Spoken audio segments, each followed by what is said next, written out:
Joe Biden's radical Supreme Court nominee, Ketanji Jackson, took to Capitol Hill yesterday for the first day of her confirmation hearings. And Republicans kicked off the hearings by promising to take the high road. And then most of the members of this committee remember the confirmation hearing of Brett Kavanaugh, one of the lowest moments in the history of this committee, where Democrats on this committee sat on allegations, didn't refer them to the FBI, didn't ask for investigations, hid them, and then leaked them against the wishes of the complainant. And we began a circus that featured Spartacus moments, featured such nuts as Michael Avenatti, whom CNN breathlessly for some months described as a possible Democratic presidential candidate. That's before, presumably, he became a felon in recent months. Judge Jackson, I can assure you that your hearing will feature none of that disgraceful behavior.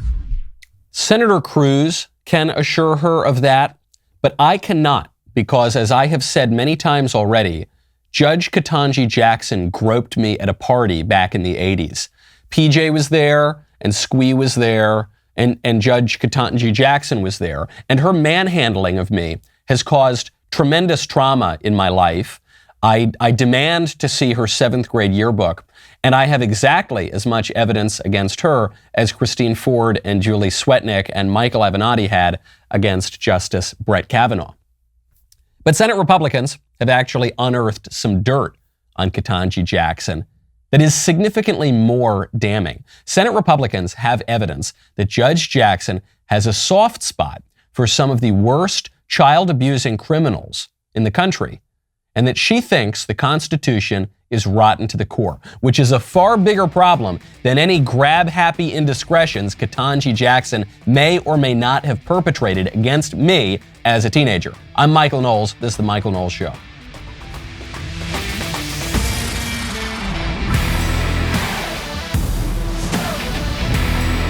Welcome back to the show. My favorite comment yesterday is from Colleen Santos, who says, "Get you someone who looks at you the way Michael looks when saying Fauci might retire." I know, that's true. You want to talk about love in your eyes, doe eyes. That's the sort of spell that comes over me when Fauci says he might retire. But there's that big caveat, because he says he might retire unless COVID keeps going on, and then he says COVID's going to keep going on, which is why you really ought to check out my series, Fauci Unmasked, doing really, really well on Daily Wire. Head on over to dailywire.com to do that. Ketanji Jackson probably will not be spiked as a nominee because of what she did to me at that party in Georgetown in the 80s. That's fine. Look, okay, life isn't fair. All right, I'm not surprised that she won't be held to account for that horrible way she made me feel back at that party with all that evidence that I have of it. But the Senate Republicans are focusing on some other indiscretions from Justice Ketanji, or Judge Ketanji Jackson, probably future Justice Ketanji Jackson. Republican Senator Josh Hawley has discovered, while going through Judge Jackson's judicial history, that she's soft on child pornography. Here are, I hope, in the next couple of days, some of the cases from your time on the court, the district court, the federal district court, that I hope that we can talk about. Let me just run through a few of them so you know exactly which ones I mean. United States versus Hawkins. This was a child pornography case where the defendant distributed multiple images of child porn, possessed dozens more, including videos. The federal sentencing guidelines recommended a sentence of 97 to 121 months in prison. Prosecutors recommended 24 months in prison. Judge Jackson gave the defendant 3 months in prison. As near as we can tell, all of Judge Jackson's cases dealing with child pornography from her time on the district court, in which she had some discretion to hand down a sentence. There's some other cases in which she didn't have any discretion. The law bound the sentence that she had to give. And what concerns me, and I've been very candid about this, is that in every case, in each of these 7, Judge Jackson handed down a lenient sentence that was below what the federal guidelines recommended and below what prosecutors requested. And so I think there's a lot to talk about there, and I look forward to talking about it. This is a pretty good political attack When I say political attack, I don't mean it's an unfair political attack. The Republicans attack the Democrats attack the Republicans. When the Democrats attacked Judge Kavanaugh, it was over some completely made-up nonsense from two lunatic women and their dirtbag lawyer, Michael Avenatti. When the Republicans are attacking Judge Jackson here, it's over something real, which is that she went soft on criminals, not just any criminals, sex criminals, not just any sex criminals, child sex criminals. Criminals who committed sex offenses against children. Now, it wasn't child rapists. It was people who possessed and in some cases transmitted child pornography. And some people on the right, shockingly, have opened up this whole debate over whether or not our sentencing on child pornography is too harsh. That is besides the point, guys. The question is over Judge Jackson's record. When there were sentencing guidelines on a particularly heinous crime, she sided toward the absolute lowest end of the spectrum that she possibly could.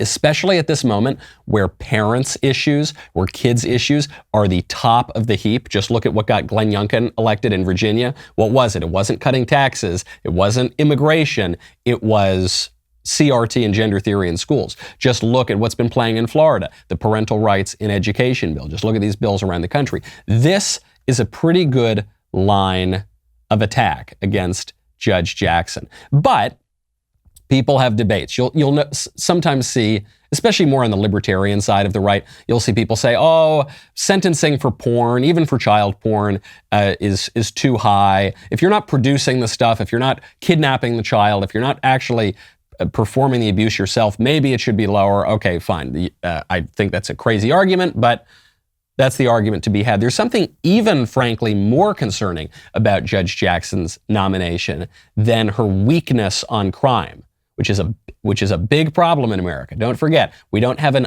over-incarceration problem in America. We have an under-incarceration problem. We're too soft on crime. But the more concerning thing is that Judge Jackson apparently supports critical race theory. So the same issue of indoctrination, the same issue we saw playing out in Virginia, we're seeing this play out in Jackson's nomination. There is an article in the Daily Wire, you can go read it, Biden's Supreme Court picked championed advocates of critical race theory in lectures and speeches. It's by Tim Pierce. Apparently in a lecture that Judge Jackson gave at the University of Michigan Law School, not 20 years ago, not 10 years ago, 2 years ago, in January of 2020, the speech was called Black Women Leaders in the Civil Rights Movement Era and Beyond. Judge Jackson said she took inspiration from the works of Derek Bell. Derek Bell is one of the creators of critical race theory. It's Derek Bell, Kimberly Crenshaw, a few other people developed critical race theory. Critical race theory is an academic lens that views America as fundamentally wrong, broken, bigoted, evil, racist. It's all a rigged system to benefit white supremacy and to attack black people. That's what CRT says, right down to our economics. Our very economic system is rooted in white supremacy. So says critical race theory. Well, Judge Jackson says she takes a lot of inspiration from the people who invented critical race theory. It's not just that. She said that she supports the New York Times' 1619 Project. She referred to Nicole Hannah-Jones, the fabulist behind the 1619 Project, as a, quote, acclaimed investigative journalist, and lauded this project, the central thesis of which was a complete lie. The central thesis of the 1619 Project was that the American Revolution was fought to protect slavery. It's complete nonsense. Even left-wing academic historians debunked it. Even the New York Times eventually had to acknowledge that it was a lie. Of course, they run the story on page A1, they run the retraction on page Z7000, and they still spent millions of dollars to get this put into school curricula all around the country. But Jackson supports this kind of thing. This is more damning than going light on child porn. It is, because the libs go light on virtually every crime, other than the guy in the horn hat walking into the Capitol on January 6th. That's the worst crime in the history of the world. That person needs to be sent to The Hague and go meet the guillotine. But basically every other crime, violent crimes, robbery, murder, rape, hardcore child pornography, all other crimes you got to go really light on because we've got a quote-unquote over-incarceration problem. So that it's upsetting, it's disconcerting for people who respect the rule of law, but that's to be expected from a liberal judge. This is something we haven't seen before. We have not seen even Democrat Supreme Court nominees who openly support critical race theory, who openly support the lies of the 1619 Project, who are saying that America is evil, that the Constitution is rotten. This is the woman that Joe Biden has selected to be the great defender and interpreter of the Constitution on the bench. This is the most radical Supreme Court nominee perhaps we have ever seen in American history. And she looks good and she talks good and she's got all the good credentials, so people are pretending that this is totally normal. It's not. We have never seen radicalism like this before. It's enough to keep you tense and keep you up at night, which is why you got to go check out Boll & Branch. Go to bollandbranch.com right now. Use promo code Michael. These are the greatest sheets I have ever slept on. It's like you are sleeping at a 5-star resort every single night. I have been using Boll & Branch sheets ever since my bachelor days, actually. I got a set from Boll & Branch as a freebie when we started doing this show. And ever since that set, I've said, I don't care, whatever the price is, get me more of these. I upgraded the size of my bed. First thing, we had to go get Boll & Branch sheets. And the good thing for you and for your wallet is that the prices on Boll & Branch are unbelievable. So you're sleeping on the absolute highest quality sheets you possibly can. You get that crisp experience every single night, but you're going to save a lot of money doing it.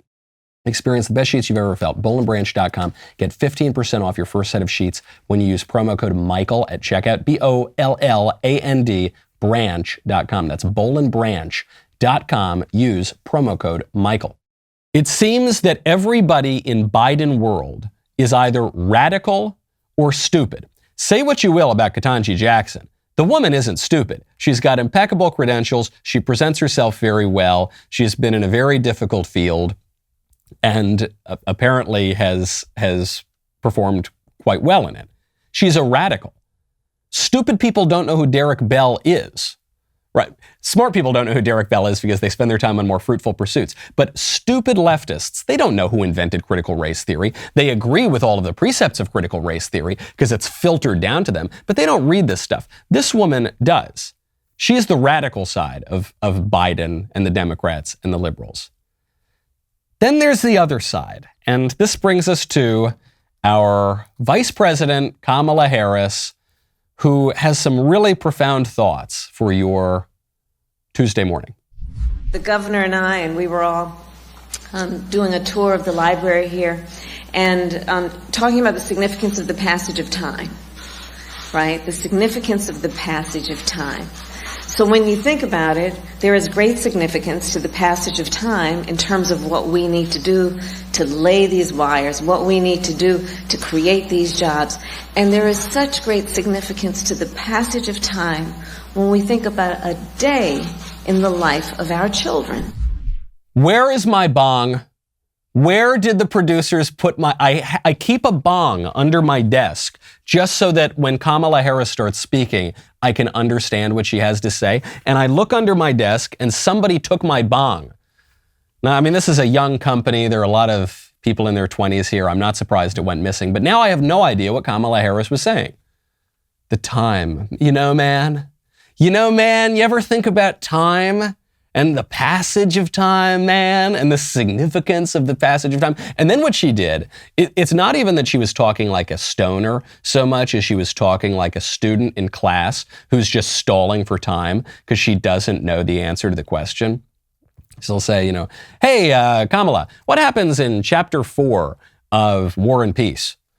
She didn't do the reading, and she'll say, well, it really got me thinking about time and the passage and the significance. And do you ever think about the significance of the passage? Like she's writing an essay and she's got a 1,000 word count minimum that she's got to hit and she's only on word 700. So she just keeps repeating the same thing. That's what Kamala Harris is doing. You got people in the administration who are radical. You've got people in the administration who are stupid.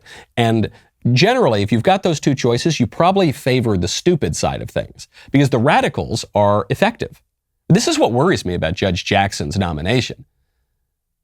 It's that she does know what she's doing. She knows exactly what she's doing, and she's probably going to be pretty good at remaking our law and pushing a radical leftist agenda from the bench.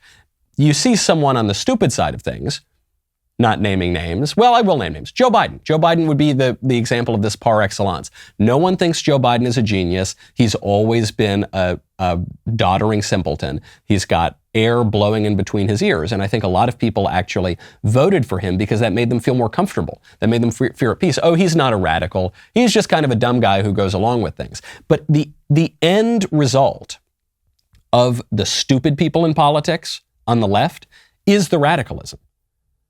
Because they don't know anything. So what does Joe Biden do? He wakes up every day. He doesn't read Derek Bell. He doesn't read Kimberly Crenshaw. He doesn't know who these people are. But he licks his finger. He puts it up in the wind. He figures out which way the wind is blowing. And then he just goes along with that. So that's how you get Joe Biden, who does not give much thought to serious matters of politics or culture or faith or anything.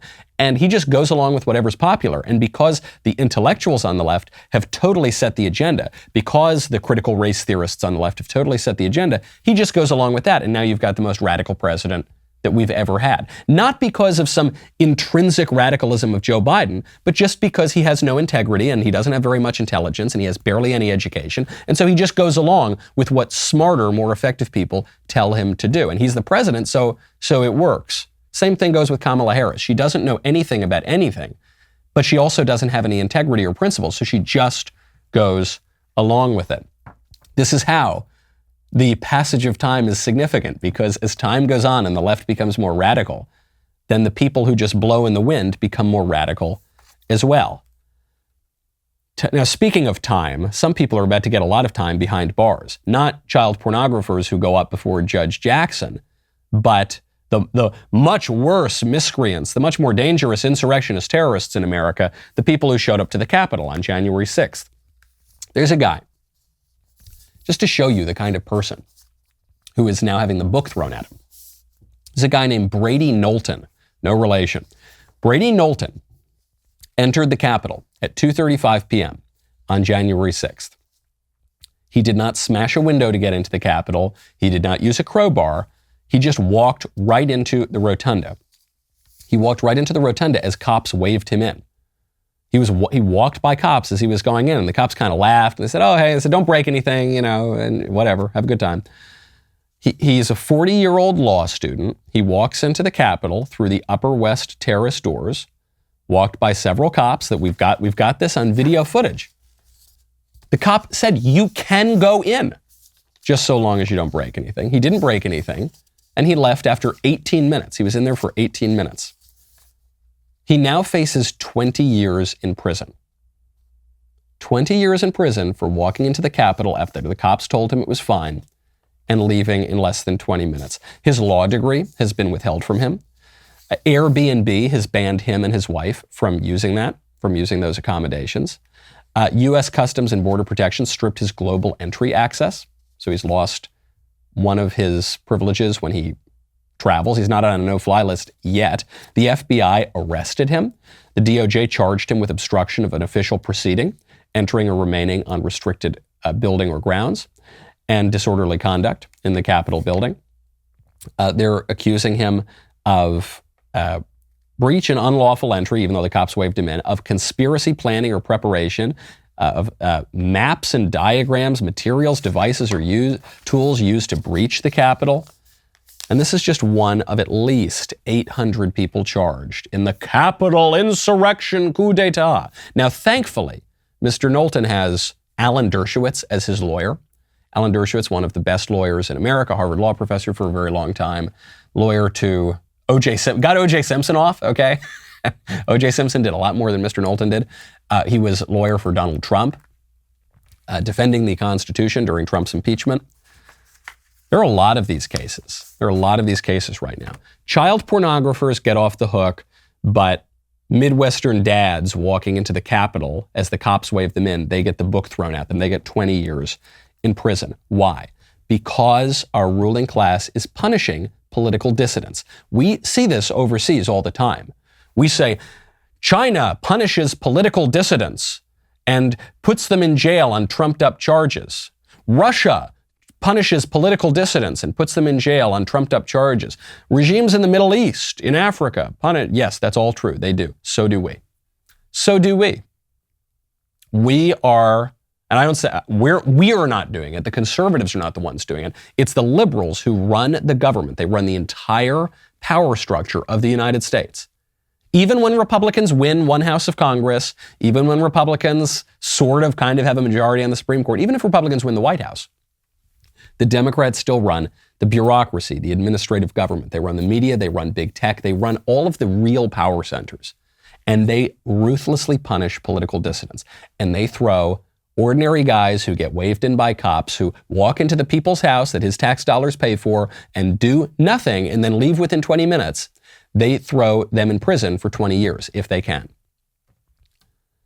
This brings us to Ukraine, because there's a headline out of Ukraine that is really shocking people who think that the war in Ukraine is a totally clear-cut, very simple matter. And the story is that Volodymyr Zelensky, the president of Ukraine, who is heroically fighting against the Russian invasion and standing up to Vladimir Putin and refusing to back down, so everyone in the West loves him and they're saying he's the great savior of Western freedom. Zelensky just banned opposition parties from his country. Wait a second, that doesn't sound very democratic. That doesn't sound very freedom. That doesn't sound, hold on, what do you mean? President Zelensky just banned not even the fringe opposition parties, but Ukraine's main opposition party, as well as 10 others, as part of an anti-Russia crackdown. The For Life Party, the Left Opposition, the Progressive Socialist Party, the Socialist Party, the Socialists, the Union of Left Forces, the Party of Shari, the Opposition Bloc, Our State, and Volodymyr Saldo Bloc, they've all been banned by decree for at least as long as martial law remains in place. This is obviously a big knock to the argument that Ukraine is a liberal democratic country. But before you go blame Zelensky, just like I say, before you go blame Xi Jinping or you go blame Vladimir Putin, before you go blaming Zelensky, take a look at what we have done in the United States.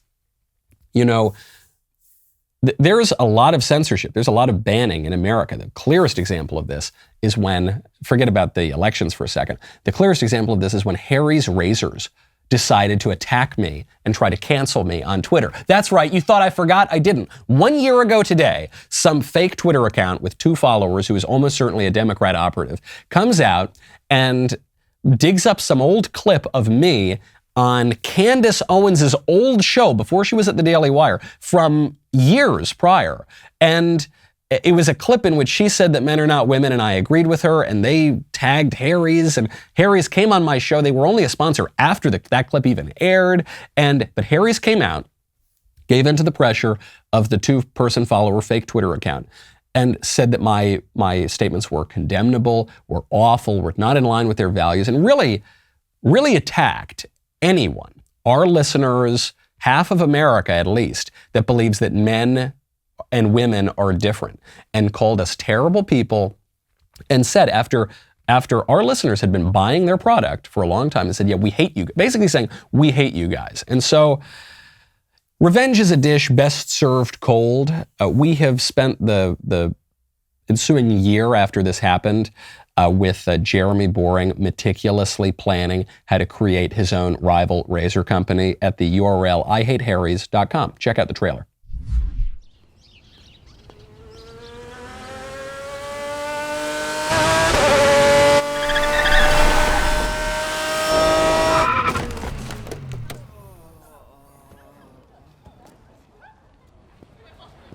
Do you remember when there were 2 genders and only 1.5 of them had to shave their mustaches? Oh, hi. I'm Jeremy Boring, CEO and God King of the Daily Wire. Harry's Razors used to advertise on our shows. They're a great product, and we were happy to do it. That's before some peon who works for me went and said that boys are boys and girls are girls, and that was just too much for Harry's. They condemned our views held by millions of Americans and virtually every human who's walked the planet until about 15 minutes ago, as inexcusable. And they dropped their ads from our network because of what they called values misalignment. You're damn right our values are misaligned. And it's not just Harry's either. Gillette razors used to be the best a man could get. Then they decided that men are too toxic. Unless you're the kind of man who teaches his daughter to shave her beard. If that makes sense to you, keep buying Gillette. But if you've had enough of the woke bullshit And you're tired of paying companies like Harry's and Gillette to hate you?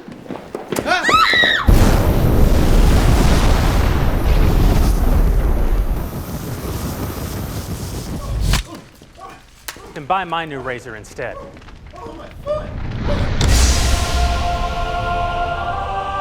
Behold Jeremy's razors. Yes, they're real.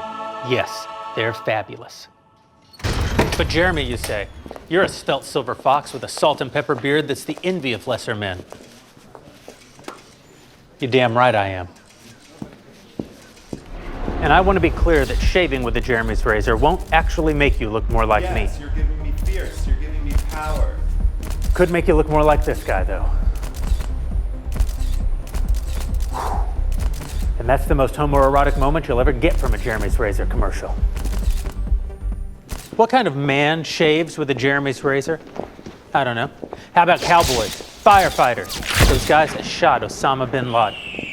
I mean, no, none of those guys have ever even heard of a Jeremy's razor, but imagine how much more manly they'd be if they had.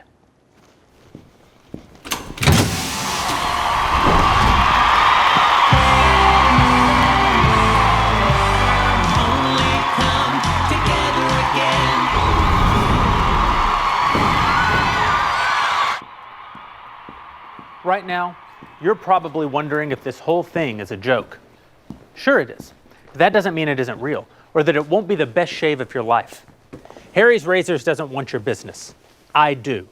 They seem to hate you, and I can't say that I love you, but I don't mean you any specific harm. Our country's in trouble. Conservatives are being canceled by Hollywood, the media, universities, and now Harry's Razors. Stop giving your money to woke corporations who don't think you deserve their product. Give it to me instead.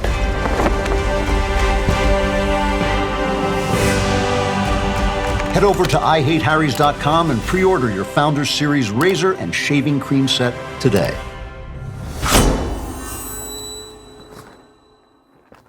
Yes, it is a joke. Yes, it is real. Go to IHateHarrys.com. When you want to save money, not just on your razors, but on your travel, you got to go check out Priceline. Right now, go to Priceline.com. Since 1998, Priceline has been the best way for travelers to book the trip they want at the price they can afford. Priceline saves consumers more than $1 billion every year so that their customers never have to miss the moments that matter. With Priceline, you can save up to 60% on your favorite hotels, and you can also get exclusive deals on rental cars and flights. When you save more, you can do more. Get more, wow, this view is incredible. More, another round of room service, please. More, booyah, I'm extending my vacation. Sorry, boss. Sorry, Ben. There are a few things that feel as good as knowing that you saved money. With the discounts Priceline offers, you get that feeling a lot because when you save more, you can enjoy more and do more. At Priceline, every trip is a big deal. Priceline knows that every trip is a big deal, so when you're ready to book your next one, check out Priceline.com for the easiest way to get more wow, more booyah, just to name a few out of it.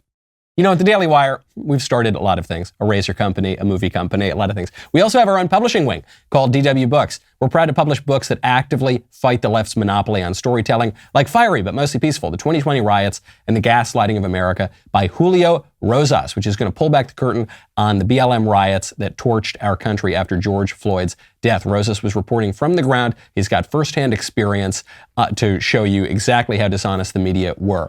Go pre-order his book today at Amazon. That is Julio Rosas. Go check out the book. We'll be right back with a lot more.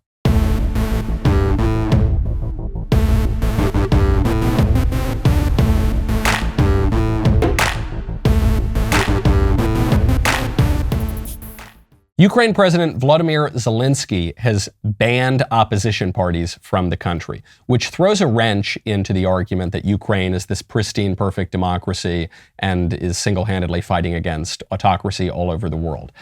In a way, it does. But actually, Zelensky might have his reasons, okay? They have declared martial law there because the country is at war right now.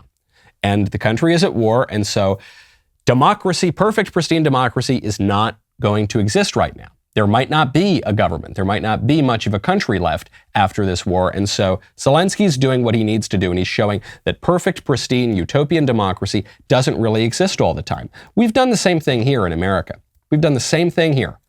Back in, 1918 in America, there was a socialist candidate for president, Eugene Debs. He was fairly popular, actually, and Woodrow Wilson threw him into prison. He threw him into prison because he believed that the socialist, Eugene Debs, was so far out of the mainstream of American politics as to actually have broken the law. And he put him in prison and would not let the man seriously compete to become president. You don't need to go all the way back to 100 years ago. You can go back to just a couple of years ago. Donald Trump was never thrown in prison, but the left did their best to do it. They tried to impeach him twice and remove him from office. Now they're using the courts to try to arrest him, to throw him in prison for some trumped-up tax charge or some financial crime or for whatever they can. They're trying to punish their political opposition and make it such that Donald Trump can never run for president again. They already kicked him off of social media, which is the public square, which is how we engage in democratic politics.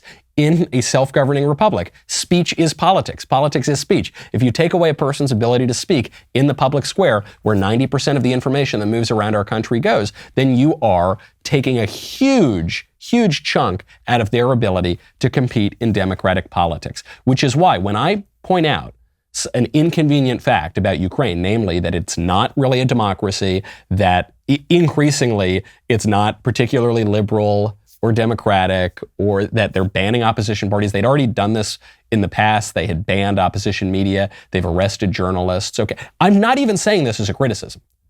I'm not even saying this. I'm saying it to give context when we're talking about a regime in China who's a geopolitical foe of the United States. When we talk about the regime in Russia, geopolitical foe of the United States. When we talk about the regime in Ukraine, such as it is it on our side? Is it on Russia's side? Is it a buffer state? I think it is much more helpful to talk about politics in terms of practical goals than it is to talk about pie in the sky, democracy versus autocracy, freedom versus slavery, good versus evil. I'm not saying that those things don't exist. I'm not drawing a moral equivalence between regimes on earth. I'm simply pointing out that when we want to get into actual statecraft, actual statesmanship. How are we going to resolve this war in Ukraine? It's not going to be terribly helpful to use these really overly simplistic descriptions or caricatures of these various countries. They sometimes apply more clearly and sometimes less clearly. And in this conflict, I don't think that tweeting, that changing your profile picture to blue and yellow, to putting the little flag in your Twitter, that's not going to do anything. Even canceling Russia and pulling all the corporations out of Russia, is that going to help? I don't think that's helped at all. Even, we've talked about this from the beginning of the Ukraine conflict.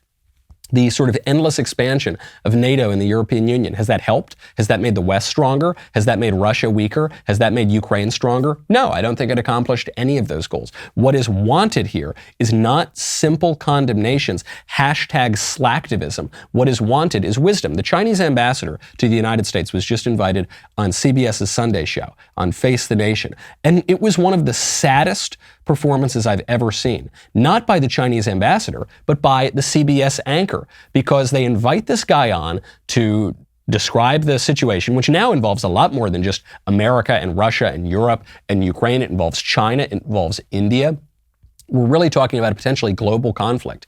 And every time this guy tried to make a statement, an observation about what's going on, this anchor woman cut him off and demanded that he condemn Russia.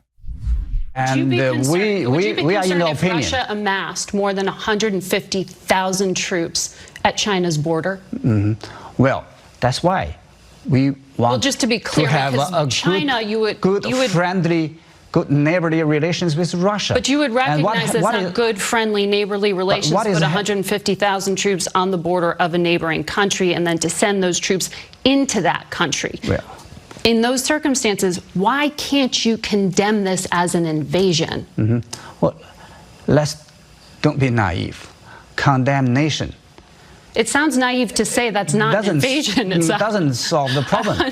I would be surprised if Russia will back down by condemnation. What is urgently needed? Will they back down if your president asks Vladimir Putin to back down? Will your president ask Vladimir Putin to back down? We have done so. They rely and we will on continue. Condemnation only doesn't help. We need wisdom. We need wisdom, we need courage, and we need good diplomacy. So while this babbling woman is running her mouth, cutting him off, he's making a very good point. The Chinese ambassador is saying, don't be naive. I don't think that condemnation, and she cuts him off. She won't even let him get the point out. She says, well, no, but you're being naive. No, we need to condemn. Why does it? And he says, lady, condemnation is not going to solve the war in Ukraine. If condemnation were going to solve the war in Ukraine would be over by now because everybody's condemned Russia. Everybody's condemned Putin, not just the nations, the companies, the corporations have all pulled out of Russia. We've got major sanctions on Russia, not just ordinary sanctions. They sanctioned the central bank. They destroyed the economy. They destroyed the Russian ruble. And yet the war keeps going on. The strategy of condemnation hasn't done very much of anything. That's the point the Chinese ambassador is making. She says, well, why won't your boss, why won't Xi Jinping tell Putin to pull out of Ukraine?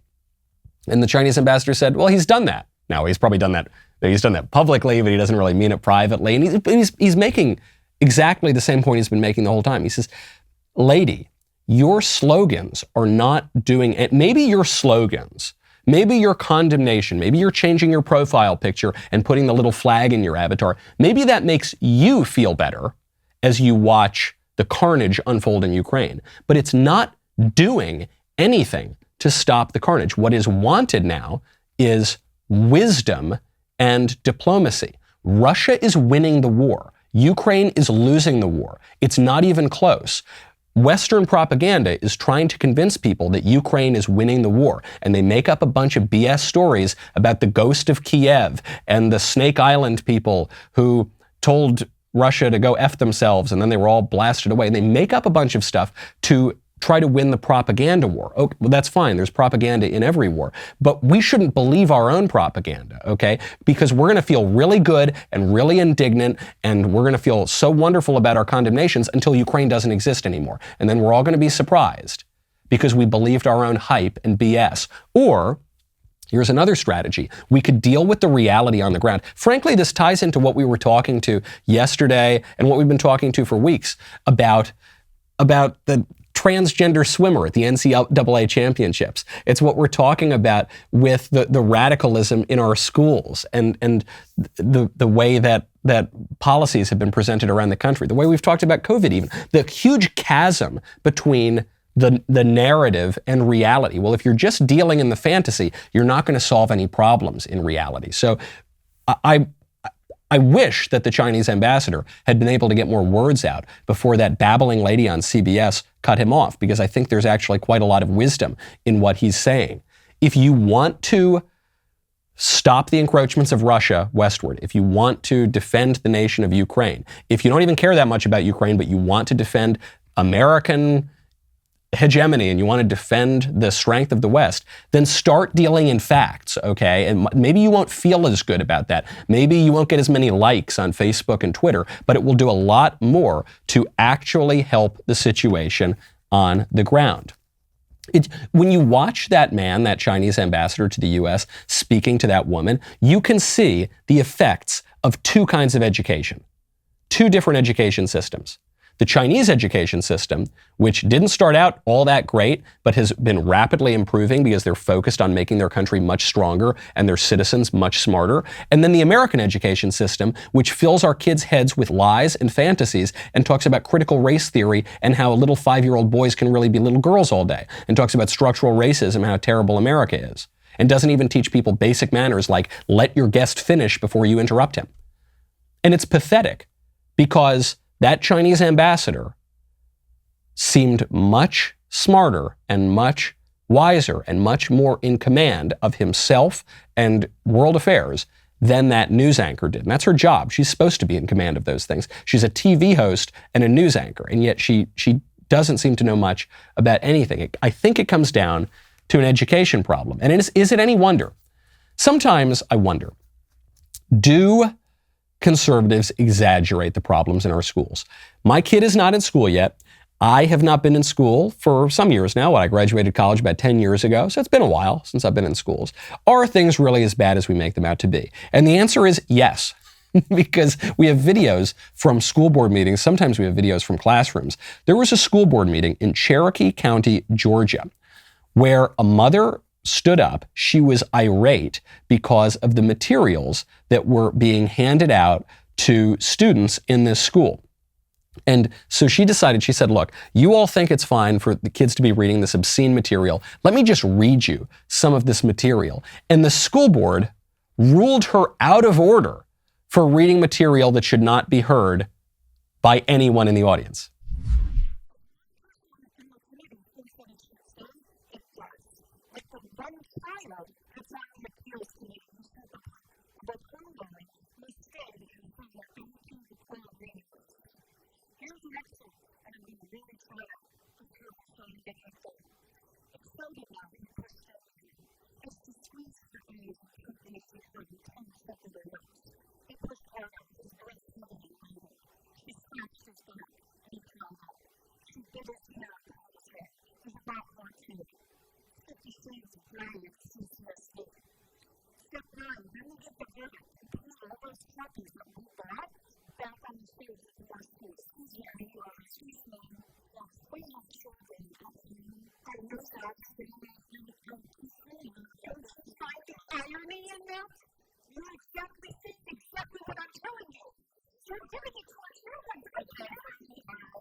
There are children watching. You can't read that stuff. Yeah, that's the point, guys.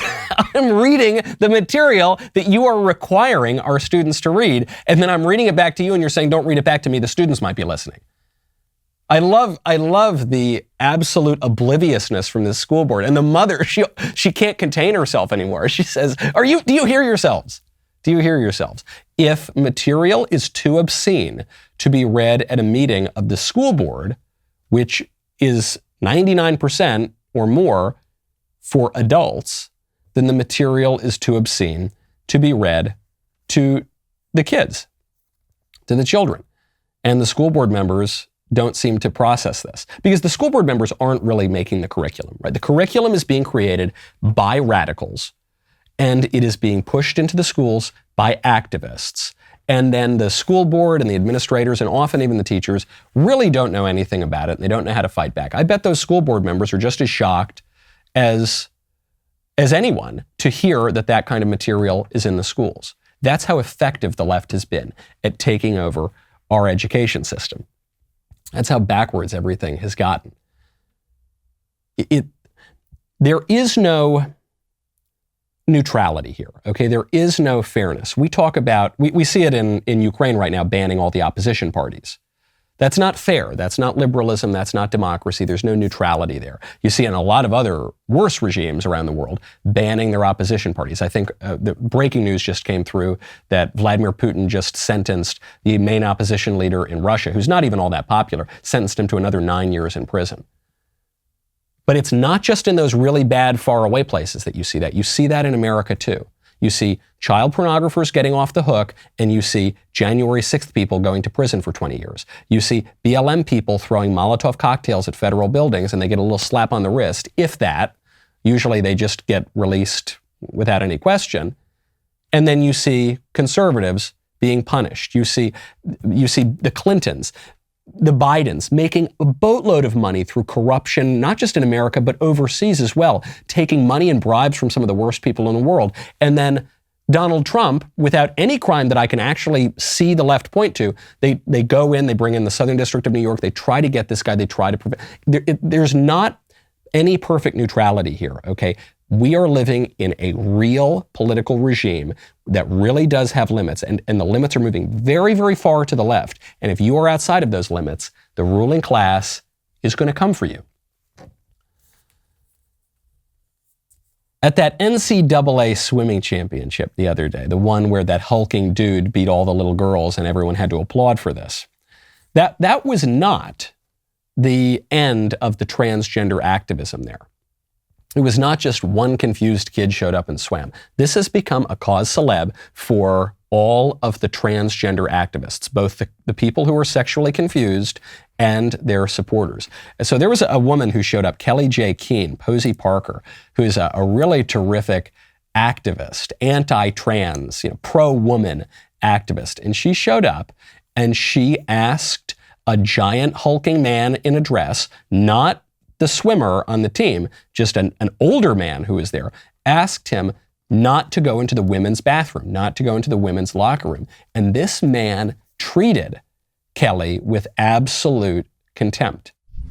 On the basis of the comfort and dignity of girls and women, I'm asking you, telling you, please do not use women's spaces. It makes them feel uncomfortable. My girls and the other women I am with are very comfortable with me in the bathroom. Well, fortunately, I'm not your daughter, and my daughter is also not your daughter. Oh, that's right. And she So would she feel. She would feel very uncomfortable. No, I interrupt right. me. No, you excuse interrupted me. Excuse me. You interrupted I'm not here me. for a debate. Beth, do you mind? Right. I would ask you to please call off your dog. I beg your pardon. And I'm asking you as a mother. I'm asking you as a mother. Do not use female spaces. And I'm very uncomfortable. It makes women and girls feel very uncomfortable. As a mother, you are not. How dare you? As a mother, I am very. You're not a mother. You'll never birth your children. You're not a mother, Dawn. Right, I did a job of mine, which is even more. You are not a mother. You'll never, and this man is there just treating her, excuse me, hey, call off your dogs. Hey, call off your dogs. Treating her so contemptuously, and he's bigger than her. He's just visibly a man. When you hear these stories, you think, oh, quit picking on the sexually confused people.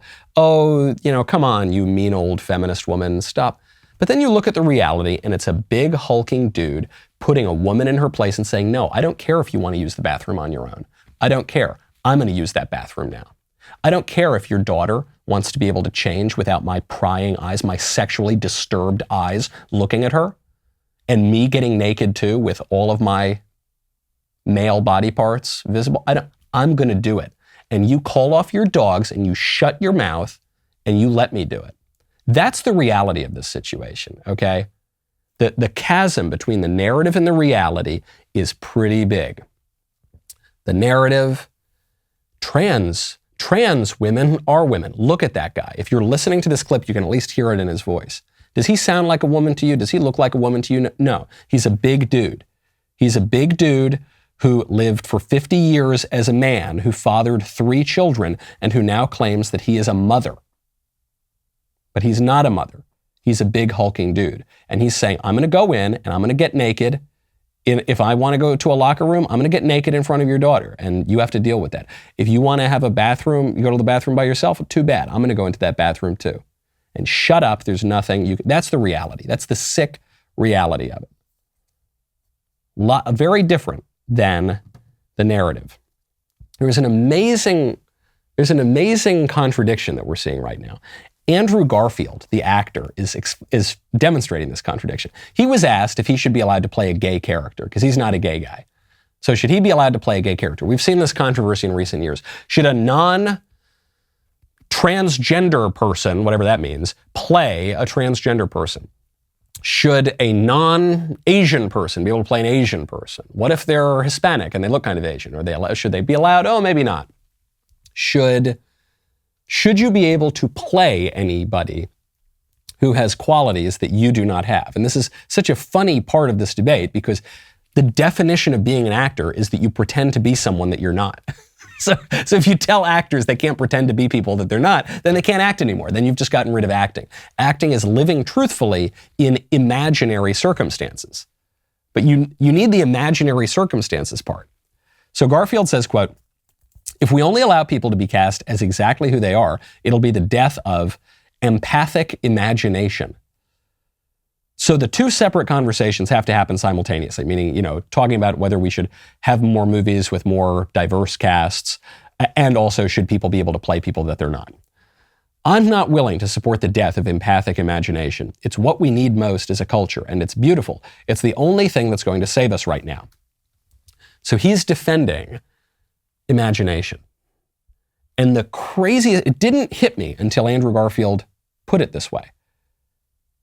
But what we are told is that imaginary things have to be real.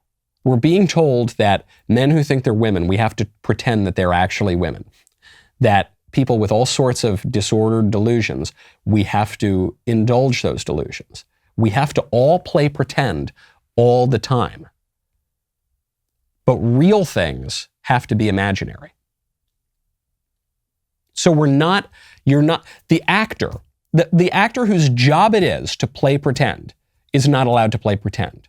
But the person living in real life has to play pretend all the time. The man who thinks that he's a woman or for whatever reason wants to present himself as a woman, we all need to go along with that. But if that same man were cast in a movie, he's not allowed to play a woman. Unless he's pretending to be a woman in real life. It's this complete invert. In what should really happen is that imaginary things are imaginary and real things are real. And we've completely confused the two. We are so far down the rabbit hole. And we've got this real obsession with sex. I have to get to this story before we go. There's a Democrat activist down in Florida. Her name is Kim Mangone, who has just put up a giant billboard with Democrat PAC money. And all the billboard says is gay. Gay, because you know how you can't say gay in Florida. You're not allowed to say gay. I mean, that's not true. There's no bill that says you can't say gay. The bill they say says don't say gay doesn't even say the word gay in it. But the Democrats have created this completely fictitious narrative that you're not allowed to say gay in Florida now, thanks to Ron DeSantis. So they spend a lot of money on this billboard and says gay. And she writes, she goes, how many of these billboards do you want me to put up in Florida? My answer is a lot of them. I am 100% in favor of Democrat activists wasting their money on gay billboards that don't say anything about candidates, that will not be popular, that are opposing a bill that is extremely popular in Florida, and that is pushing a radical agenda that has caused Americans of all stripes and all affiliations to swing heavily to conservatives in recent years. Go for it. Give me the gay billboards. That finally we've got some political compromise. We agree. Put up those gay billboards. Tell us exactly what you believe, Democrats. I want total clarity. I want the Supreme Court nominees saying that they support critical race theory. Just come out and say it. I want Democrats all over the country saying they support hulking dudes going into little girls' locker rooms. Yep, come out and say it. Just tell me the truth. Tell me and we'll believe it. I want Democrats coming out against curriculum transparency. I want them telling parents to go pound sand. And then we're going to see who wins in November. I'm Michael Knowles. This is The Michael Knowles Show. See you tomorrow.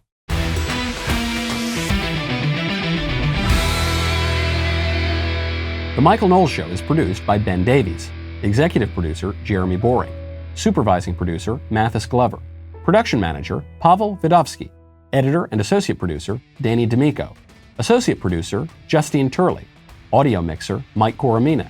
And hair and makeup by Cherokee Hart. The Michael Knowles Show is a Daily Wire production. Copyright Daily Wire 2022. Today on The Ben Shapiro Show, internal dissension roils Disney as the Mouse House gets wildly political. Plus, the Daily Wire goes to war with Harry's Razors and Gillette. That's today on The Ben Shapiro Show. Give it a listen.